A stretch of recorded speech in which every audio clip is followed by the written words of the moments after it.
السلام علیکم، آپ کو ڈر ناول وائس میں بہت خوش آمدید۔ پلیز یہ میرا نیو چینل ہے، اس پہ مجھے آپ کے سپورٹ کی بہت زیادہ ضرورت ہے۔ آپ میری اسٹوری سن رہے ہیں تو پلیز اسے لائک اور میرے چینل کو سبسکرائب کیجیے اور میری کہانیوں کے ساتھ جڑے رہنے کے لیے بیل آئیکن کو بھی پریس کر دیجیے۔ تو آئیے چلتے ہیں اپنی آج کی کہانی کی طرف۔ ایک پروفیسر کی خوفناک اور ہولناک کہانی جو وحشی درندوں اور آدم خور بونوں کے قبیلے میں پھنس گیا تھا۔ میرے ارد گرد جب رسیاں بن گئی تو ایک بوڑھی کریا المنظر عورت آگے بڑھی۔ اس کے ہاتھوں میں بہت پتلی سی ڈوری تھی۔ اف، اتنی کریا شکل کی عورت تھی، لمبے لمبے دانت اور ابلی ہوئی آنکھیں، سیاہ فام جسم اور بکھرے بال۔ وہ ڈوری لیے میری طرف بڑھتی گئی۔ میں بغیر پلک جھپکائے اسے دیکھتا رہا۔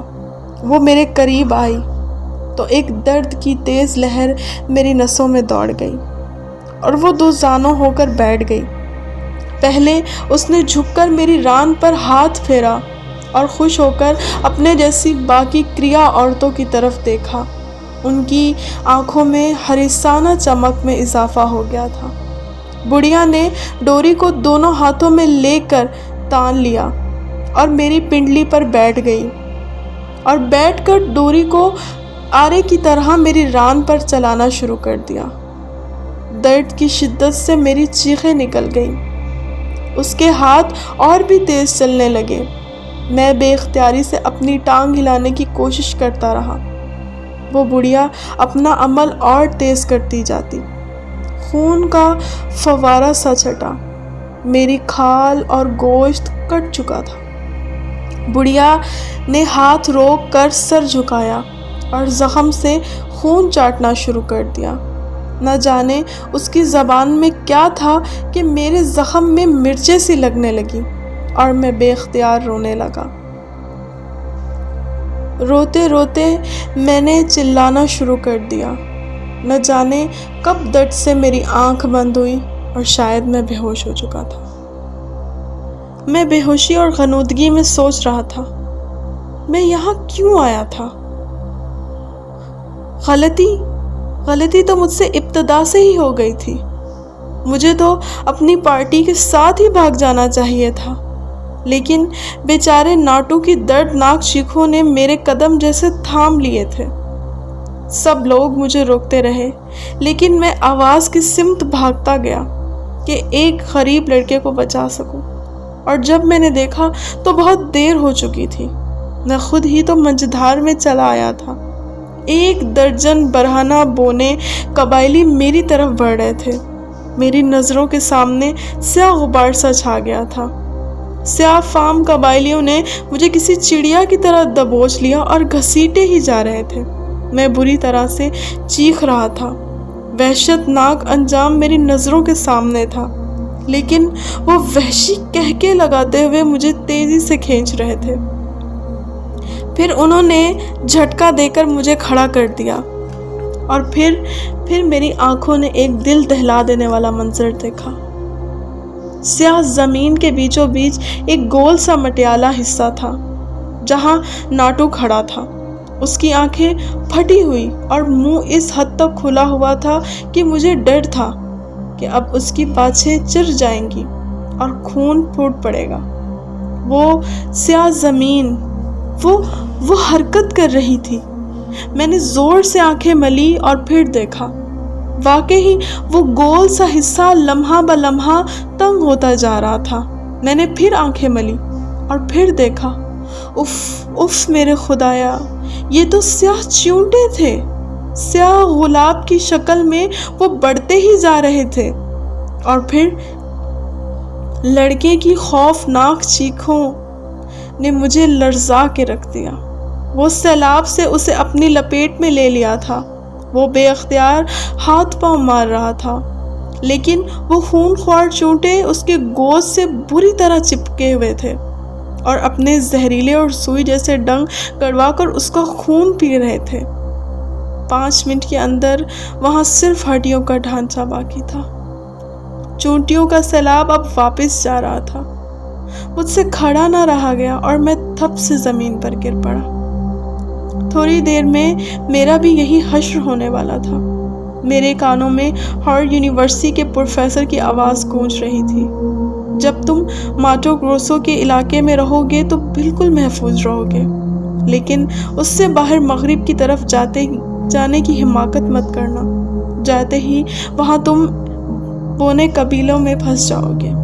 وہاں ایک ایسا قبیلہ آباد ہے جنہیں کبھی کسی سیاہ فام آدمی نے نہیں دیکھا، اور جس نے دیکھا وہ کبھی زندہ نہیں بچا۔ اور اب میں انہیں دیکھ رہا تھا۔ وہ بالکل برہنہ تھے۔ عورتوں کے ناف کے پاس ایک ڈوری سی بندھی ہوئی تھی جس سے رنگ برنگے پتھروں کی لڑیاں لٹک رہی تھیں۔ ان کے سفید سفید دانت بالکل نوکیلے اور لمبے لمبے تھے۔ چونٹیوں کے جانے کے بعد سب کے سب وہ ڈھانچے کی طرف بڑھے۔ ہڈیوں کے ٹوٹنے کی آواز آئی اور تھوڑی دیر بعد قبائلی ایک ایک ہڈی لے کر بھنبوڑ رہا تھا۔ ان کی ندیدے آنکھیں اب میری طرف لگی ہوئی تھی۔ مجھے اپنی ہڈیاں بھی چٹکتی ہوئی محسوس ہوئی۔ اب وہ پھر میری طرف بڑھنے لگے۔ ان کے ہاتھوں میں گھاس کی بنی ہوئی ایک رسی تھی۔ انہوں نے ان کا ہلکا سا بنایا اور ایک بونے نے اچک کر میری طرف میرے گلے میں ڈال دیا، اور پھر سب اسے مل کر گھسیٹنے لگے۔ اور جب وہ رکے تو سورج غروب ہو چکا تھا۔ جنگل میں گہری تاریکی پھیل چکی تھی۔ میرے حواس بالکل معطل ہو چکے تھے۔ میرے سامنے گھاس کا بنا ہوا گنبد نما جھونپڑا تھا۔ اس کے ایک طرف گول سا سوراخ تھا۔ انہوں نے مجھے اس سوراخ سے اندر دھکیل دیا۔ میں زمین پر گرتے ہی بے ہوش ہو گیا۔ اب میں ہارورڈ یونیورسٹی میں نیچرل ہسٹری سال دوم طالب علم تھا۔ ایسٹیلر گیومس نہیں، بلکہ ایک خوف اور وحشت سے لرزتا ہوا گوشت پوست کا ایک ڈھیر تھا، جو اس فکر میں گرفتار تھا کہ اسے اب کس طریقے سے ختم کر دیا جائے گا۔ مجھے معلوم تھا یہ لوگ کون تھے۔ انہیں کبھی آگ، محبت، چاقو یا رحم کے الفاظ نہیں سنے تھے۔ ان کا دماغ بندر اور پتھر کے زمانے کے انسان کے دماغ کے بیچ کی شکل کا تھا۔ وہ گوشت اور ہڈیاں کھاتے تھے، وہ بھی بغیر پکائے۔ بیرونی دنیا کی طرف سے کچھ بیلجی پادریوں کو اس علاقے میں بھیجا گیا، وہ انہیں انسان بنائے، لیکن یہ بونے ان کا بھی گوشت کھا گئے تھے اور ان کی ہڈیاں لے جا کر دریائے کونڈرا میں پھینک دی تھی تاکہ باہر کے لوگوں کو ان کا حشر معلوم ہو جائے۔ یہ سب میں سوچتا ہوا سو گیا۔ ایک عجیب سی آواز نے مجھے جگا دیا، اور میرے کان اس آواز کی سمت لگ گئے۔ دھپ سر سر، دھپ سر، جیسے کوئی زخمی چمگادڑ اذیت میں اپنے پھر پھڑا رہی ہو، یا کوئی اور بھی شے ہو سکتی تھی۔ میں نے بڑی مشکل سے اس سوراخ سے باہر جھانکا۔ دن نکل آیا تھا۔ ایک بونے نے اپنا سر سوراخ میں ڈالا اور نیزے سے مجھے اٹھ کر باہر آنے کا اشارہ کیا۔ میں رینگتا ہوا سوراخ کی طرف بڑھا۔ میرا جسم مٹی میں لتھڑا ہوا تھا اور جوڑ جوڑ درد کر رہا تھا۔ سوراخ سے باہر نکل کر میں نے چاروں طرف دیکھا۔ میرا دم رکنے لگا۔ ایک دیو نما کیکڑے کی طرح شے میرے سامنے آ کھڑی تھی۔ میں نے غور سے دیکھا، شاید وہ بھی کبھی سفید فام آدمی رہا ہوگا، مگر اب اس کے برہنہ جسم پر بھبوت ملا ہوا تھا۔ سینے اور پیٹ پر بڑے بڑے سفید بالوں کی ایک سفید سی چادر تھی۔ ایک ٹانگ ٹوٹی ہوئی اور گھٹنے کے پاس سے ایک ٹانگ کا بقیہ حصہ بائیں کی طرف کو اس طرح سے مڑ گیا تھا جیسے تپائی کی ایک ٹانگ ہو۔ چلتے وقت وہ اسے گھسیٹتا تھا۔ اس لیے تو وہ حیرت انگیز آواز پیدا ہوئی جو میں نے سنی تھی۔ پیشانی سے اوپر سر پر ایک گہرا زخم تھا، جیسے کھوپڑی دو ٹکڑوں میں تقسیم ہو کر آپ ہی آپ جڑ گئی ہو۔ اتنے زخموں کے بعد بھی اور طبی امداد کے بغیر وہ زندہ بچ گیا تھا۔ اس کی آنکھیں بالکل ویران ویران لگ رہی تھیں۔ میرے ذہن میں کچھ ہلچل سی ہو رہی تھی، جیسے کوئی چیز نیچے سے اوپر آنے کی کوشش کر رہی ہو، اور پھر سکون ہو گیا۔ میرے ذہن کے پردے پر میرے بچپن کا ایک منظر نظر آ رہا تھا، روز ویلٹ فلیٹ سے ایک جہاز کی پرواز کا سین۔ ریسمے، میں نے احمقوں کی طرح چلا کر کہا، ڈاکٹر مارک ریسمے، ہم تو سمجھتے تھے کہ آپ مر چکے ہیں۔ پھر ہلچل ہوئی، نوجوان ڈاکٹر ریسمے کا چہرہ میرے سامنے آیا۔ کتنا ہینڈسم نوجوان تھا، سب اسے فلائنگ ڈاکٹر کہتے تھے۔ اس کے پاس ایک انجن والا طیارہ تھا، وہ اس کا زیادہ تر اس وقت اس پرواز میں گزارتا تھا اور اپنے جہاز میں ہی رہنا پسند کرتا تھا۔ ایک دفعہ جب وہ برازیل کے جنگلات کے اوپر پرواز کر رہا تھا تو وہ طیارہ کہیں ٹکرایا اور پھر اس کی کوئی خبر نہ ملی۔ یہ کوئی 25 سال پرانی بات تھی۔ اب وہ میرے سامنے تھا۔ کاش میں اسے نہ دیکھتا۔ اس کی گردن کے گرد ایک سانپ لپٹا ہوا تھا۔ اس نے اسے نکال کر نیچے ڈال دیا، جو میری طرف بڑھنے لگا، اور بڑھتے ہی اس نے منہ کھولا۔ اس کے سارے دانت غائب تھے، اور پھر حلق سے ایک چیخ نما آواز نکالی، جسے شاید چیخ کہنا بھی زیادتی ہے۔ کبھی کبھی مجھے اتنی تکلیف محسوس ہوتی ہے کہ میں کچھ دیر کے لیے اس کی حالت بدل گئی، اس کے الفاظ بدل گئے، کچھ عجیب سے الفاظ وہ بڑبڑانے لگا، جیسے کوئی گیت گا رہا ہو۔ 1 یا 2 منٹ بعد پھر وہ ہوش میں آ گیا۔ بعد میں مجھے معلوم ہوا کہ اس کی یہی حالت رہتی ہے، کبھی وہ بالکل پاگل سا ہو جاتا ہے اور کبھی ٹھیک ہو جاتا ہے۔ ہاں، تمہارا کام ابھی شروع ہوگا، اس نے شستہ انگریزی میں مجھ سے کہا، لیکن میں کیا سمجھتا، مجھے کیا کرنا ہوگا؟ وہ تمہیں ابھی زندہ رکھیں گے، تم ان کے لیے بہت اہم ہو۔ ایک بونی عورت ہمارے قریب سے گزری، اس کے جسم پر روئیں کا نام و نشان تک نہ تھا۔ ڈاکٹر نے ایک نظر اسے دیکھا اور پھر مجھے گھورا، اور جب میں اس سے اپنے پہلے جملوں کی وضاحت کی تو میرے رونگٹے کھڑے ہو گئے۔ اس نے کہا، دوسرے قبیلوں سے لڑائیوں میں بونوں کا بہت نقصانی جان ہوا ہے، اور دوسری طرف ان کی یہاں پیدائش کی شرح بہت گر گئی ہے۔ ایک پیدائش نہ ہونا اور پھر جانی نقصان، دونوں ہی بہت بڑا نقصان ہے، اور جب کبھی ایسا ہوتا ہے تو ان کے ہاں کی ایک روایت ہے، وہ کسی سفید آدمی کا گوشت عورتوں کو کھلاتے تھے، لیکن اس آدمی کو مار کر نہیں، بلکہ روزانہ اس کے جسم کا ایک ایک ٹکڑا علیحدہ کیا جانا تھا۔ ایک ایک بوٹی ہر عورت کو دی جاتی، جب تک اس آدمی میں جان رہتی تو یہی عمل دہرایا جاتا۔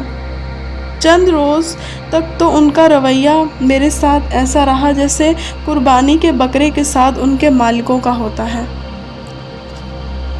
وہ مجھے دن میں کئی بار بہت سا کھانا دیتے، جو کبھی کچے گوشت، کبھی درختوں کی جڑوں سے بنائے ہوئے لیس دار آمیزے پر مشتمل ہوتا تھا۔ میرے کپڑے اتار لیے گئے اور انہیں تار تار کر دیا گیا۔ اب مجھے بھی برہنہ ہو کر گھومنا پڑتا تھا۔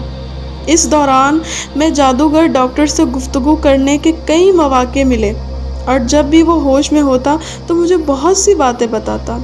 ایک روز اس نے مجھے موت کے تعویذ کے بارے میں بتایا، جس نے ان قبائلوں کا خدا بنا دیا تھا۔ دراصل یہ ایک پرانا اشاریہ 4 کا ریوالور تھا۔ اس کا فیتا تو کبھی کا ٹوٹ چکا تھا، لیکن ڈاکٹر نے گھاس کی بنی ہوئی رسیوں کی مدد سے اسے اپنی کمر کے گرد ابھی بھی لٹکا رکھا تھا۔ وہ اسے تیل دیتا رہتا تھا، اسی وجہ سے وہ ابھی بھی اچھی حالت میں تھا۔ وہ شیطانی انداز میں بتاتے ہوئے ہنسنے لگا۔ اس رات جب میرا جہاز یہاں گرا تو اسے کوئی آسمانی شے سمجھے ہوں گے۔ جہاز کے پروں میں لگی ہوئی آگ کو اور انجن کے بے حد شور کرنے کو یہ کوئی خلائی مخلوق سمجھے۔ جہاز جہاں گرا وہیں ان کے پادری کی جھونپڑی تھی۔ میں جہاز سمیت گرا، اور جب میں جہاز سے نکلا تو خون میں نہایا ہوا تھا۔ اس نے برا سا منہ بنایا۔ واقعی اس وقت اس کی حالت بڑی ہی درگوں ہوگی، ٹانگ ٹوٹی ہوئی اور چٹکی ہوئی۔ یہ بدبخت میری طرف پڑھنے لگے، اور میں بس اتنی ہمت باقی رہ گئی تھی کہ اس ریوالور سے فائدہ اٹھا سکوں۔ اس ریوالور کو میں نے تھپکی دی اور میں نے ان کے سردار کا سر اڑا دیا۔ وہ محصور ہو گئے اور مجھے اٹھا کر جھونپڑی میں لے آئے، جہاں میں 3 ہفتے تک پڑا رہا۔ عورتوں نے مجھے اپنا دودھ پلایا، یہاں تک کہ میں گوشت ہضم کرنے کے قابل ہو گیا، اور جب میں چلنے پھرنے لگا تو ان کا سفید دیوتا بن چکا تھا۔ وہ بری طرح سر ہلانے لگا اور عجیب طریقے میں ہنسنے لگا۔ لنگڑا اور دیوانہ خدا جس کے پاس صرف 2 گولیاں بچی ہیں، اس کا اندازہ بڑا مغص خیز تھا۔ 2 گولیاں، چٹکی ہوئی کھوپڑی۔ اب جو نئی نسل ہے وہ باغی ہوتی جا رہی ہے۔ میں نے گولی چلائی تھی، یہ لوگ موجود نہیں تھے، اس لیے انہیں اس کہانی پر یقین نہیں آیا۔ بہرحال میں نے اس کا علاج سوچ لیا ہے۔ پہلی گولی اس کے لیے جو سب سے پہلے میری طرف بڑھے گا، اور دوسری۔ اس نے پھر ریوالور کو تھپتھپایا، اس پر پھر دوڑا پڑا۔ واقعی وہ بہت بہادر تھا۔ آدھے دماغ اور ڈھانچے نما جسم کے ساتھ 25 سال تک ان قبائلیوں کے ساتھ مقابلہ کیا تھا۔ میں سوچ رہا تھا کہ میری باری کب آئے گی۔ مجھے زیادہ دنوں تک انتظار نہیں کرنا پڑا۔ میرے ساتھ بھی وہ 2 ہفتے میں کھیل شروع ہو گیا، وہ خونی کھیل۔ ایک دن صبح جب میں سو کر اٹھا تو میرا جسم سارا رسیوں میں جکڑا ہوا تھا۔ دن بھر بھی میں اسی طرح پڑا انتظار کی ناقابل اذیت کو برداشت کرتا رہا۔ دوپہر ایک عورت آ کر میرے حلق میں ویسی ہی لیس دار شے کو ٹپکا گئی۔ شام ہوئی تو مجھے میدان میں لے جایا گیا۔ ایک گول دائرہ سا بنا دیا جس کے چاروں طرف عورتیں بیٹھی تھیں۔ درمیان میں نسبتاً اونچی جگہ پر کھوٹے سے گرے ہوئے تھے۔ قبائلی مجھے اٹھا کر اس گھیرے ہوئے درمیان میں پہنچے، اور عورتیں مجھے بھوکی نگاہوں سے گھورنے لگی۔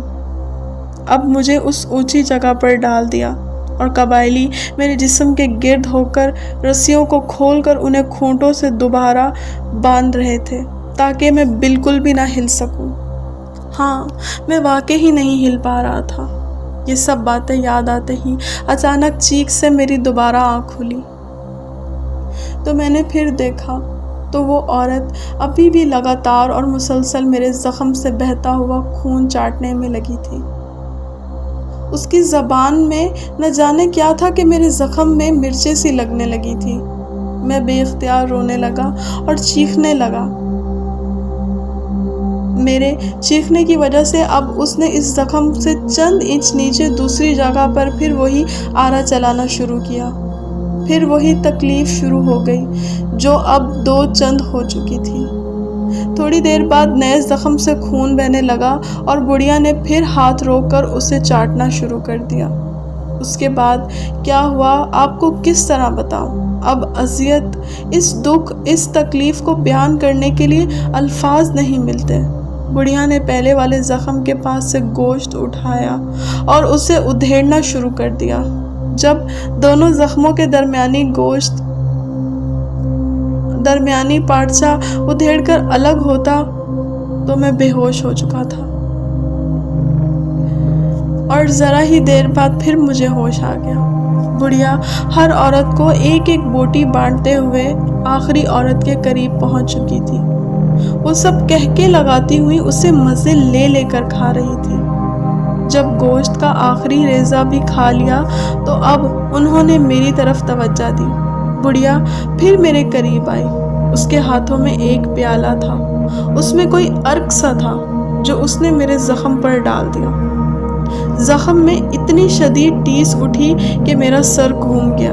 لیکن اس کے بعد وہ حصہ تقریباً سن سا ہو گیا۔ دوسرے دن دوسری ران کے ساتھ یہی عمل دہرایا گیا۔ میں بار بار بے ہوش ہوتا اور بار بار ہوش میں آتا۔ تیسرے دن دائیں ہاتھ کی باری آئی۔ اب میری نیند میری آنکھوں سے بالکل غائب ہو چکی تھی۔ رات بھر تکلیف سے تڑپتا رہتا۔ رات کو میری رسیاں کھول دی جاتی۔ چوتھے دن تو رسیاں باندھنے کی بھی تکلیف نہیں کی گئی۔ اس کا یہ نتیجہ ہوا کہ جب بڑھیا نے میرے بائیں ہاتھ پر اپنا آرا چلایا تو میں کئی انچ اوپر اچھلا۔ جو اس سے ناقابل بیان تکلیف مجھے ہوئی میں کبھی نہیں بھول سکتا۔ اب بھی مجھے وہ کیفیت یاد آتی ہے تو میں اسی طرح بے ساختہ اچھل پڑتا ہوں۔ اب میں دن رات عالم غنودگی میں رہنے لگا۔ مجھے پتہ بھی نہیں چلتا کہ کب مجھے اٹھا کر لے جایا جاتا۔ جب گوشت کاٹا جاتا تب ہوش آتا اور پھر تکلیف کی شدت سے بے ہوش ہو جاتا۔ ایک دن میری آنکھ کھلی تو میں نے اپنے آپ کو دیکھا۔ میری ٹانگوں اور ہاتھوں کا تقریباً سارا گوشت ادھڑ چکا تھا۔ مجھے حیرت تو اس بات پر تھی کہ میں اب تک کیسے زندہ ہوں۔ زخموں پر مٹی جمی ہوئی تھی، مکھیاں بھنبھنا رہی تھی، بخار سے میرا جسم بھن رہا تھا۔ مجھے بتایا گیا کہ چونکہ چاند آخری تاریخوں میں ہے اس لیے یہ عمل روک دیا گیا ہے۔ اب جب چاند پھر نکلے گا تو یہ عمل پھر شروع ہوگا۔ مجھے یقین تھا کہ اب کی بار میں زندہ نہیں بچوں گا۔ چھوٹے چھوٹے کنکر میرے زخموں میں بری طرح چبھ رہے تھے۔ یہ مٹی میرے زخموں کو سڑا دے گی۔ میں مقرر مدت سے پہلے ہی مر جاؤں گا۔ یہ سوچ کر میں جھوپڑی سے گھستا ہوا باہر نکلا۔ میرا رخ دریائے کونڈرا کی طرف تھا۔ تکلیف کی وجہ سے میں انچ گھسٹ رہا تھا۔ تھوڑی دور جانے کے بعد مجھے اپنے پیچھے کچھ آہٹ سی سنائی دی۔ نیزہ لے کر ایک بونا میرے ساتھ تھا۔ اوہو، تو ادھر میری نگرانی بھی ہو رہی تھی۔ میں کافی دیر پیٹھ کے بل گھسنے کے بعد دریا تک پہنچ پایا اور کنارے پر لیٹ کر ذرا سا نیچے کھسکا۔ اب میرا جسم پانی کی زد میں تھا، بخار میں تپتا ہوا جسم جسے جیسے برف میں رکھ دیا ہو۔ مجھے اتنا سکون آیا کہ میری طاقت واپس آتی ہوئی محسوس ہوئی۔ ابھی میں پانی سے نکل کر باہر ہی آیا تھا کہ مجھے دور سے جادوگر ڈاکٹر نظر آتا دکھائی دیا۔ وہ بڑی تیزی سے میری طرف آ رہا تھا اور بری طرح ہانپ رہا تھا۔ قریب آ کر اس نے میری طرف دیکھا۔ مجھے اس کی آنکھوں کا رنگ پہلی بار نظر آیا۔ نیلی آنکھیں آج دھلی لگ رہی تھی۔ ڈاکٹر نے ریوالور کی نال اس کی نگراں کی طرف گھما کر اس سے دور جانے کا اشارہ کیا۔ جب وہ دور ہٹ گیا تو ڈاکٹر میرے پاس زمین پر بیٹھ گیا اور بولا، میرے بچے، تمہاری کیا حالت ہو گئی ہے؟ مجھے تمہارے پاس پہنچنے کا موقع ہی نہیں ملا۔ تمہیں جلد سے جلد یہاں سے نکل جانا چاہیے، ورنہ 2-3 روز بعد تمہارا گوشت پھر کاٹا جائے گا۔ اب تمہارے سینے کی باری ہے۔ مجھے امید نہیں کہ اب تم اس کے بعد زندہ بھی بچو۔ تو تم ابھی جوان ہو۔ میری سمجھ میں یہ جملہ بھی نہیں آ رہا تھا۔ ڈاکٹر تو پاگل ہے، بھلا یہاں سے کون بچ سکتا ہے؟ مگر ڈاکٹر دھیرے دھیرے بولے جا رہا تھا، سامنے جو گھنا سا درخت ہے اس کے پیچھے کشتی موجود ہے۔ میری زندگی تو ہو چکی ہے، تم اس سے میں پلٹ جاؤ، دریا پار پہنچ جاؤ تو یہ بونے دریا پار جانے کی ہمت نہیں کر سکتے، کیونکہ وہاں انہیں دیکھتے ہی گولی مار دی جاتی ہے۔ یہ کہہ کر ڈاکٹر نے مجھے سہارا دیا اور اٹھا کر درخت کی طرف لے جانے لگا۔ ادھر نگراں یہ دیکھ کر ہماری طرف آنے لگا۔ ڈاکٹر نے فوراً ریوالور کو کمر سے نکالا اور بونے کا سر کا نشانہ لیا۔ اس کا سر یوں غائب ہو گیا جیسے تھا ہی نہیں۔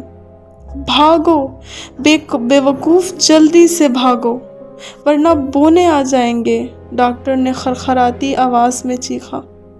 میں گھبرا کر تیزی سے چھلانگ لگا کر درخت کے پیچھے پہنچا۔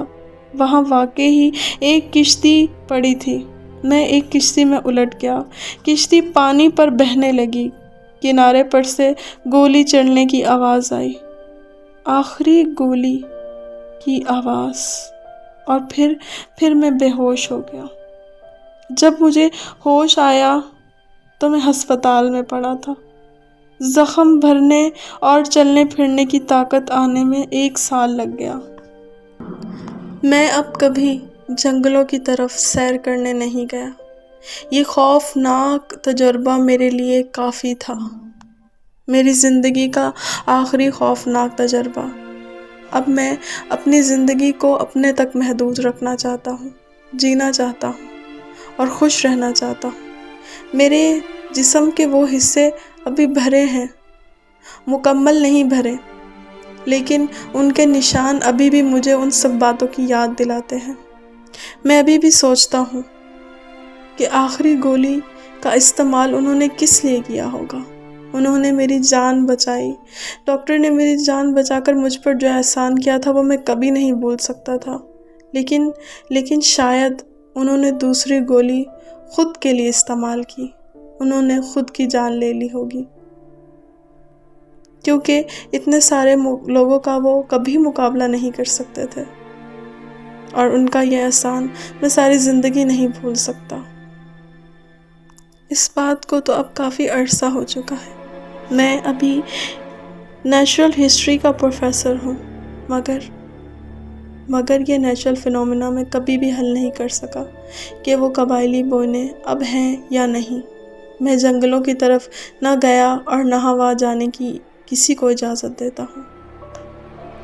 میں جو بھی کتابوں میں علوم ہیں انہیں پڑھتا اور پڑھاتا ہوں، اور اپنی زندگی کے اس ناقابل یقین واقعے کو کبھی نہیں بھول سکتا، اور ہمیشہ مجھے ڈاکٹر کی وہ آخری باتیں یاد رہیں گی کہ میں اپنی زندگی مکمل جی چکا، جاؤ تم جی لو، اور وہ آخری فائر کی آواز، آخری گولی جو شاید ان کی جان لے چکی تھی، اور وہ اپنی محدود زندگی کو بھی اب ختم کر چکے تھے۔